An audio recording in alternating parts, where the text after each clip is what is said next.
Mercredi 8, jeudi 9, vendredi 10 et dimanche 12 février s'est tenu à l'église évangélique Porte de Vie de Godomain le deuxième réveil spirituel de l'année 2023.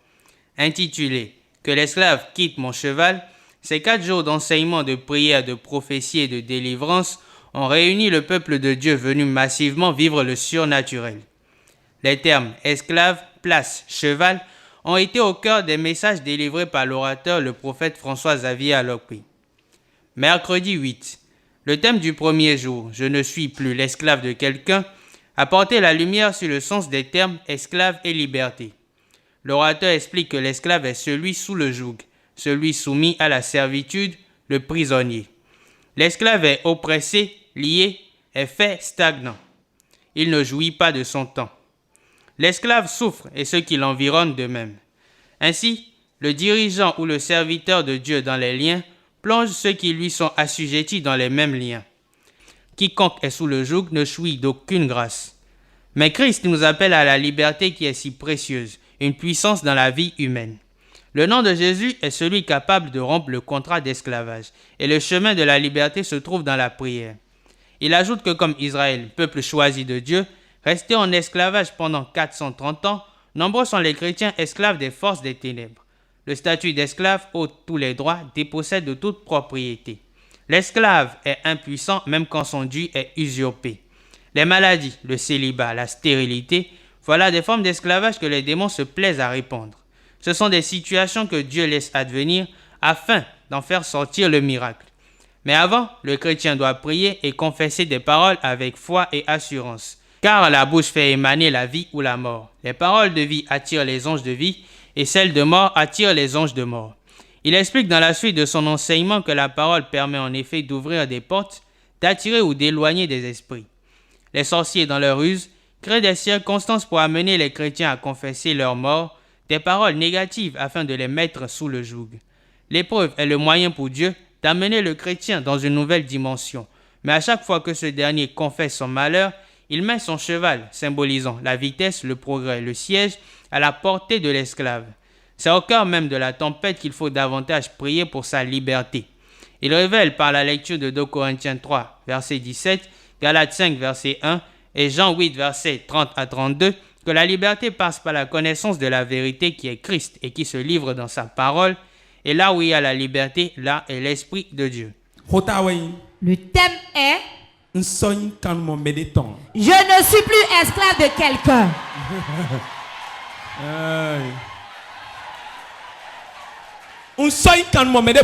Je ne suis plus esclave de quelqu'un. Je suis libre. Je suis libre. Je suis libre. Je ne suis plus esclave. Je suis libre. Qui appelle-t-on esclave? Celui qui est sous le joug de quelqu'un. Un prisonnier. Celui qui est au service de quelqu'un. Celui qu'on presse vers le bas. Celui qu'on a lié. Celui qu'on a fait asseoir sur place. C'est lui l'esclave. Mais en Jésus, avec la parole qui sortira aujourd'hui, tu es libre au nom de Jésus. Comment le chrétien devient-il esclave? Les sorciers de sa maison vont mettre un esprit derrière lui. Et les souffrances qu'il endure, les problèmes qu'il vit, les problèmes qui lui arrivent, il va confesser de mauvaises choses. Tu fais tout, mais ça ne va pas. Mes enfants ne se souviennent plus de moi. C'est mieux pour moi que de mourir. Qu'est-ce que le monde serait pour moi? Mais rien ne va de bien pour moi.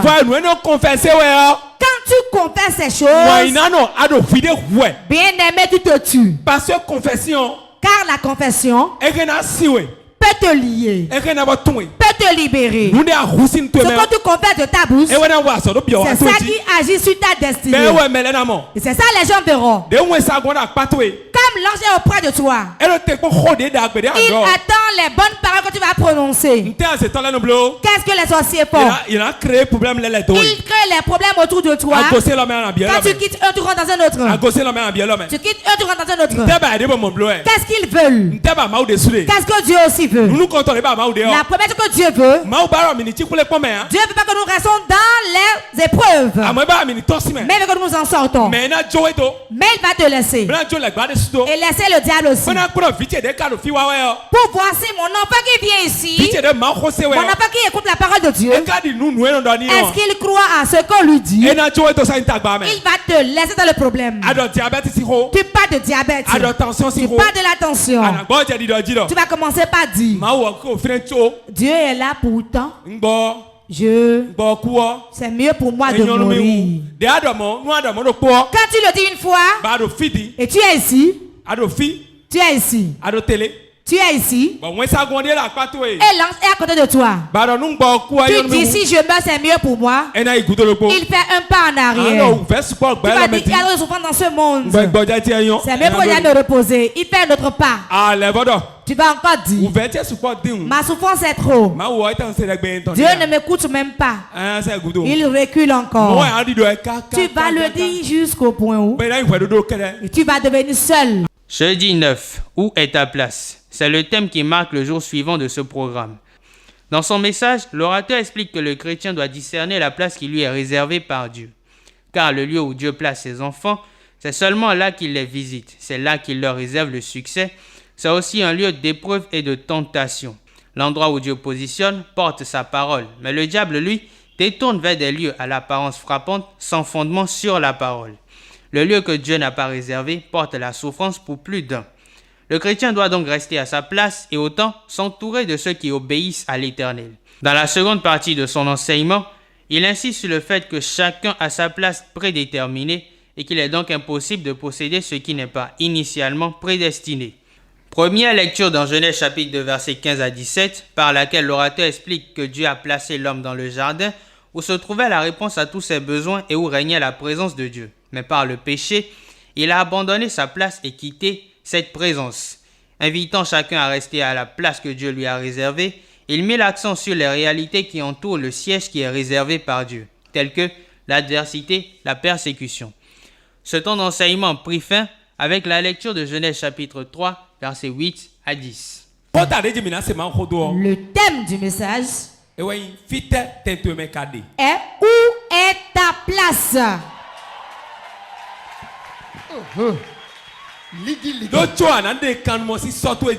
Avant d'enlever l'esclave de ton cheval, il faut reconnaître ta place. Si ta place n'est pas sur le cheval, tu ne peux pas enlever l'esclave. Il faut reconnaître que ta place est là et ça a été volé. Avant de pouvoir l'enlever et occuper ta place. Écoutez-moi bien. Dans ce monde, chaque chose a sa place. Chaque chose a sa place. Pourquoi? C'est là où on dépose le sel que le sel fait d'eau. Vérité. Si Dieu te place quelque part, c'est là où il te visite. Écoute-moi, ne l'oublie pas. Si Dieu te place quelque part, sois prêt car le diable peut te visiter encore là. Vendredi 10, troisième jour du réveil, la prédication s'est intéressée au cheval et aux symboles qu'il illustre. En effet, l'orateur, par son message intitulé « Monte sur ton cheval », révèle que le cheval est le signe du gagnant, du progrès accéléré. Ainsi, celui qui a le cheval a de la vitesse, c'est un combattant. Par contre, celui qui marche manque de vélocité, il est lent et ne vient pas à bout des choses. Il en est de même de celui qui monte un cheval lié, les deux sont stagnants. Le cheval est cette personne qui représente l'échelle du succès. Il ajoute que tenir les rênes de son cheval et placer les pieds dans les étriers de manière ferme et correcte, c'est se couper avec soin de... Il ajoute que tenir les rênes de son cheval et placer les pieds dans les étriers de manière ferme et correcte, c'est s'occuper avec soin de la source de sa bénédiction afin d'y entrer. Il révèle au terme de sa prédication au travers des textes de Apocalypse chapitre 6 verset 2, Apocalypse chapitre 19 verset 11 et Matthieu chapitre 21 verset 4 à 7, que le cheval, symbole de la victoire, attire la persécution. Celui qui le monte doit tenir son arc pour vaincre. Enfin, il explique que l'ânesse attachée est l'état de la prophétie retardée cas de plusieurs personnes. Le thème de la prédication. Monte sur ton cheval. Aïe, aïe, aïe, aïe. Dis à ton voisin. Je sais ce qu'on appelle cheval maintenant. C'est le signe du gagnant. Écoutez-moi bien. Le cheval. Si spirituellement tu n'utilises pas le cheval, tu serais obligé d'être lent. Lent à réussir. Il y a beaucoup de gens qui ne sont pas encore montés sur le cheval de leur vie. S'ils ne montent pas sur le cheval de leur vie, il leur sera difficile de réussir. Si on attache le cheval, tu ne peux aller nulle part. Les finances de beaucoup sont liées. Parce qu'on a lié leurs chevaux. Ils sont sur le cheval. Ça ne sert à rien d'être sur un cheval et que le cheval ne se déplace pas. En tout moment où tu montes sur ton cheval, tu feras deux choses. Première chose, tu vas bien garder les laisses du cheval. Quand tu veux courir, c'est quoi garder la laisse du cheval? C'est dans quoi Dieu va te bénir. Si tu ne te consacres pas comme cela se doit à la chose, tu ne vas jamais avancer. Deuxième chose, tu dois mettre tes pieds aussi dans des barres de fer. Il y a des choses là qui sont préparées pour ça. Tu mets tes pieds dedans. Et tu positionnes bien tes pieds. Tu gardes les laisses. Pourquoi tes pieds seront bien positionnés? C'est le pied qui entraîne dans la bénédiction. En tout moment où tu montes sur ton cheval, cela montre que tu as gagné. Le cheval blanc, c'est le symbole de la victoire. C'est le symbole de la victoire. Celui qui monte sur le cheval, la couronne est sur sa tête. Et il tient l'arc dans la main. Si tu montes sur ton cheval, et tu ne tiens pas l'arc, c'est que combat va se lever pour te vaincre. Dimanche 12, apothéose du réveil, occasion au cours de laquelle l'orateur est revenu avec insistance sur le fait que la réussite dans ce monde a pour secret de rester à sa place. Dans l'enseignement de ce jour intitulé « Que l'esclave quitte mon cheval », il affirme que celui qui est hors du lieu que Dieu lui a prédestiné marche dans l'échec. Le chemin du succès débute en connaissant sa place et en y demeurant. En effet, dans le règne spirituel, les places sont attribuées à la hauteur de chaque destinée. Elles déterminent le succès de chaque personne. Il ajoute qu'il existe de bonnes places qui se distinguent de mauvaises. Dans cet enseignement riche en anecdotes, l'orateur montre que les sorciers ne cherchent qu'à dérober les places de gloire afin de faire régner l'errance. Lecture de Ecclésiaste chapitre 10 verset 7 et Ésaïe chapitre 2 verset 17 à 18 ont refermé ces 4 jours d'enseignement. Que l'esclave quitte mon cheval. Dis à ton voisin que l'esclave quitte mon cheval. Que l'esclave quitte mon cheval. Écoutez-moi. Le monde dans lequel nous sommes, chaque chose a sa place. Si quelque chose n'est pas à sa place, c'est un problème. Pourquoi? Je l'ai dit, je le répète, c'est là où on met le sel qu'il fait d'eau. Il y a chaque place pour chacun. Si la personne n'est pas à sa place, il ne peut pas réussir sa vie. La réussite dans ce monde, c'est de savoir quelle place rester pour réussir. Le foyer a une place. Au service, il y a une place. Le monde dans lequel nous sommes, il faut être à une place pour réussir. La réussite de quelqu'un commence quand il reconnaît sa place. Si tu ne reconnais pas ta place, tu ne peux pas réussir ta vie. Spirituellement, il y a des places spéciales réservées à certaines personnes spéciales. C'est tel que tu es que Dieu te réserve une place que tu vas rester. Donc si tu ne sais pas quelle place rester pour réussir et tu vas t'asseoir à la place d'autrui, tu vas souffrir. Jean 10 dit que le voleur vient pour égorger, pour dérober. Le voleur vient pour dérober.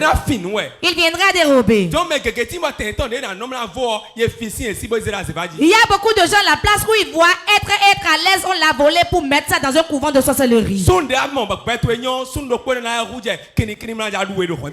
que tu rencontres, ta vie change, lui-même deviendra un lion qui va vouloir te dévorer dans le foyer. Le patron qui était bien en paix avec toi, si ta place est volée, il deviendra un lion pour te dévorer. Écoute-moi bien. Tel qu'il y a des bonnes places sur la terre, il y a aussi de mauvaises places. Quand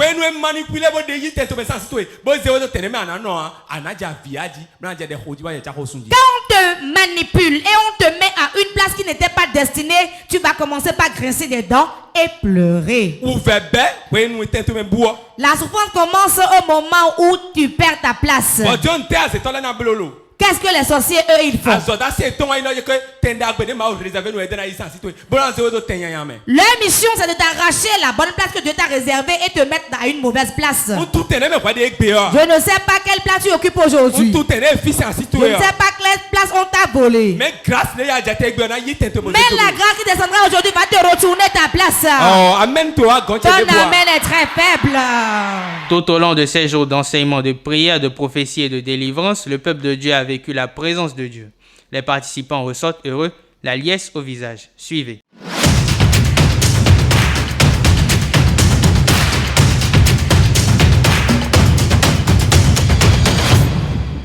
Il faut une main pour vous mettre sur votre cheval. Et aujourd'hui, je crois que je suis déjà sur le cheval. Et tous ceux qui sont venus ici aujourd'hui, ils ont accédé à leur cheval. Mais quand vous allez venir ici, vous allez comprendre la réalité, ce qui se passe ici. Parce que c'est le Dieu Tout-Puissant, le Dieu, le Créateur, le Tout-Puissant qui œuvre ici. J'ai reçu ma bénédiction au cours de ce programme. À ceux qui nous suivent sur Port TV, pour le programme du mois de mars, de tout faire pour être là, partout où ils sont au Bénin ou à l'extérieur, de descendre et de venir vivre la grâce que nous partageons ici. Ceci met un terme au récap info de ce mois de février. Merci de l'avoir suivi.